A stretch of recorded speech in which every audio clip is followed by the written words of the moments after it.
সত্য কথা কিন্তু সবার কাছে তিতাই লাগে।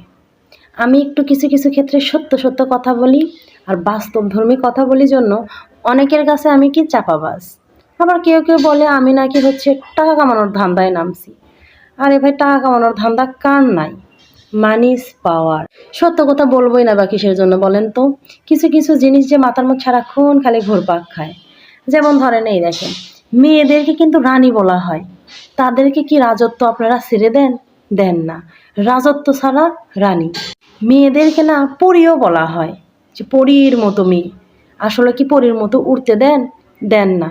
অর্থাৎ আমি বোঝাতে চাচ্ছি যে প্রাপ্য স্বাধীনতাটুকুও না কিছু কিছু মেয়েরা পায় না। আবার কি বলে, মেয়েরা নাকি ঘরের লক্ষ্মী, মেয়েদেরকে লক্ষ্মীও বলা হয়। অথচ মেয়েদের কিছু কিছু মানে ক্ষেত্রে মেয়েদেরকে প্রাপ্য সম্মানটুকুও দেয় না।